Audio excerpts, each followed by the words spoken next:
Bismillahirrahmanirrahim. Assalamualaikum warahmatullahi wabarakatuh. Anakku sekalian, anak kelas 4 SD Jatikarya 1. Bagaimana kabar kalian hari ini? Mudah-mudahan kalian sehat semuanya. Ya, anakku sekalian, bertemu kembali dengan Bapak ya. Hari ini jadwal pelajaran agama. Mudah-mudahan kalian tetap sehat, semangat, dan tetap melaksanakan ibadah puasa pada kesempatan ini. Sebelum kita mulai, mari kita baca doa terlebih dahulu, yaitu baca basmalah dan doa mulai belajar. Bismillahirrahmanirrahim. Rabbi zidni ilma warzuqni fahma. Ya Allah, tambahkanlah ilmuku dan berilah kepahaman kepadaku. Amin. Nah, aku sekalian, kita masuk sekarang kepada perilaku yang mencerminkan pemahaman sholat. Ini ada di halaman 93 ya. Kemarin kita sudah tentang bacaan-bacaan sholat ini. Ya, alhamdulillah ada sebagian yang bisa, yang belum bisa ini dilancarkan ya. Nah, selanjutnya perilaku yang mencerminkan pemahaman sholat. Ini ada gambar ya. Sedang sholat berjamaah, ada imam, makmum laki-laki di belakang, terus makmum perempuan di belakangnya lagi ya. Ini bagus ya, apalagi sekarang lagi bulan puasa nih. Ya, sholat tarawih, sholat isya berjamaah dan lain sebagainya ya. Seperti itu. Nah, ini pelaksanaan sholat. Nah, sekarang perilaku yang mencerminkan pemahaman ibadah sholat. Karena sholat itu aqimis sholah inna sholata tanha anil fahsya'il munkar. Dirikanlah sholat karena sholat itu mencegah perbuatan keji dan munkar. Jadi kalau kita sholatnya betul, itu akan menghindarkan kita dari perbuatan keji dan perbuatan munkar atau perbuatan yang jelek ya, seperti itu. Nah, ini satu kebajikan terhadap sesama, yaitu melatih kekompakan. Nah, lihat ini gambarnya tuh. Ya, kalau imam ruku ikut ruku, sujud dan lain sebagainya, ini juga namanya melatih kekompakan ya. Jadi kita kalau ibadah sholat itu, apalagi berjamaah, itu melatih kekompakan. Kedua yaitu mematuhi perintah ketua kelompok. Nah, ini imam ya, imam Allahu Akbar, Allahu Akbar, wal maghdubi alaihim waladdallin, amin ya, seperti itu. Nah, ini jadi kita mematuhi perintah ketua kelompok ya. Jadi kita dengarkan bagi imam ya, seperti itu. Selanjutnya C, tidak marah bila dinasehati ya. Jadi kalau kita ada kesalahan dan lain sebagainya dinasihati, kita harus terima. Karena dalam surat wal asri wa tawassaw bil haq, kalau kita mau beruntung itu saling nasihati, karena manusia itu mahal khata' wa nisyan, tempatnya salah dan dosa ya, seperti itu. Jadi kita harus siap dinasihati. Kadang-kadang kita lupa, lalai dan lain sebagainya ya, seperti itu. Kemudian suka mengirimkan salam dan mendoakan teman. Ya, ini assalamualaikum, waalaikumsalam, kan sholat terakhir itu seperti itu. Ya. Nah, kalau kita ada teman ya, kita kirimkan salam atau kita doakan mudah-mudahan sehat ya, seperti itu. Nah, itu. Jadi hikmah sholat, suka mengirim salam dan mendoakan teman. Kemudian menepati janji.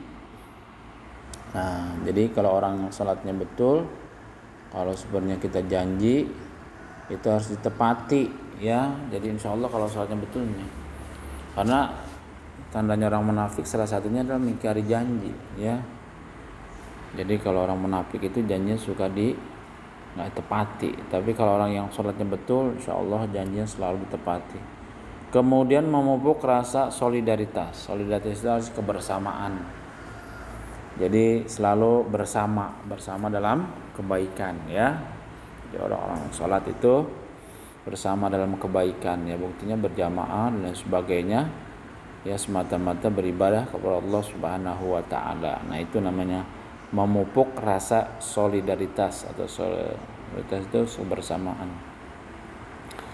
Selanjutnya menghindari perilaku tercela. Nah, tadi ya, kalau orang salat kita hindari apa pertama? Suka mengungkit-ungkit pemberian, nggak boleh. Ya, kita pernah ngasih ini, pernah ngasih itu. Kalau orang ikhlas itu tidak disebut-sebut lagi ya, seperti itu. Bahkan tidak ingat ya, seperti itu. Jadi kalau dia ngasih, udah ya seperti itu. Karena Allah Ta'ala. Nah, ini kita hindarkan ya, untuk mengungkit-ungkit pemberian kita. Kemudian suka meremehkan teman. Nah, ini jangan ya, jangan meremehkan teman. Lu mah kecil ya, lu mah bodoh, lu mah jelek dan lain sebagainya, seperti itu nggak boleh. Ya, ini kita hindarkan ya. Jadi meremehkan teman tidak boleh. Selanjutnya ingin menang sendiri. Nah, ini nggak boleh. Ya, jadi imam lagi sholat malah berantem, malah berdebat, nggak boleh, ikutin ya. Setelah imam Allahu Akbar. Nah, ini namanya istilahnya harus kompak ya, seperti itu. Jangan mau menang sendiri ya. Kalau menang sendiri nggak bisa jamaahnya ya, seperti itu. Suka mencuri nggak boleh, apalagi mencuri ya barang orang dan sebagainya ya, nggak boleh, nanti dituntut ya. Kalau ketahuan dia dilaporin. Nah, terus kemudian lagi belum lagi dicatatnya sama Allah nanti sebagai pencuri ya, seperti itu. Nggak boleh, kita hindarkan suka mencuri. Kemudian suka meminta-minta, nggak boleh ini sama teman, padahal dikasih jajan dan lain sebagainya. Kemudian minta pinjam uang, nggak boleh ya.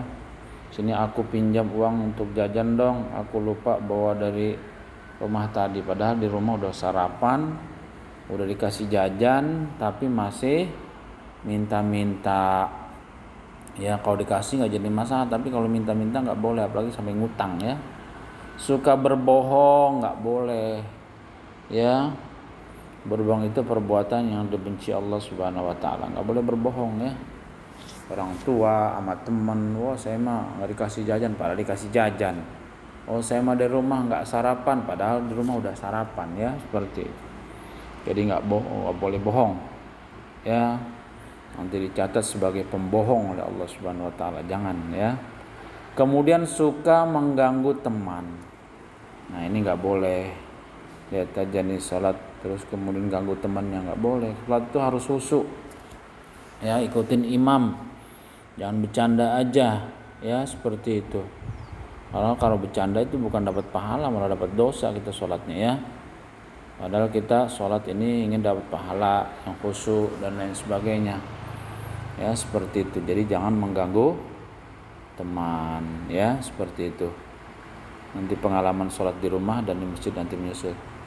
Nah, inilah ya, jadi hikmah-hikmah adalah pemahaman tentang pelaksanaan sholat. Jadi sholatnya yang betul, insya Allah, yang khusyuk, yang baik ya, berjamaah dan sebagainya. Sekarang bulan puasa ya, nah, ikutin ya, sholat harus sholat, orang Islam harus sholat dan sholatnya harus betul ya. Kemudian belajar sama guru ngaji ya, supaya diajarin ya yang betul sholatnya, yang khusyuk. Nanti sholatnya akan mendapatkan kebaikan buat kita, karena di akhirat nanti ibadah yang pertama-tama dilihat sama Allah, dihisab, yaitu ibadah sholat. Kalau sholatnya betul, insya Allah ibadah yang lainnya ikut betul. Tapi kalau ibadah sholatnya berantakan, lalai sebagainya, nah ini ibadah yang lainnya ikut berantakan ya, seperti itu ya. Nah, itu sekalian. Ya, itulah ya materi pada kesempatan ini. Nanti tugasnya Bapak kirim lagi apa yang harus ditulis, ini ringkasan ya, seperti itu. Nanti Bapak kirim ya, seperti itu. Nah, itulah anak-anakku sekalian ya, materi pada kesempatan ini. Mudah-mudahan kalian sehat semuanya ya. Dan mudah-mudahan kalian tetap puasa ya. Ini kita udah masuk yang ke berapa nih? 16 kalau nggak salah ya. Seperti itu. Udah setengahnya lewat ya puasa. Dan mudah-mudahan kita diberikan kesehatan Allah Subhanahu wa taala dan mudah-mudahan kita tetap bisa beribadah dengan sebaik-baiknya, terutama ini masalah ibadah sholat. Itu saja anakku sekalian ya materi pada kesempatan ini. Nanti tugasnya menyusul ya Bapak kasih untuk apa-apa saja yang ditulis ya, seperti itu. Terima kasih. Wabillahi taufiq wal hidayah. Wassalamualaikum warahmatullahi wabarakatuh.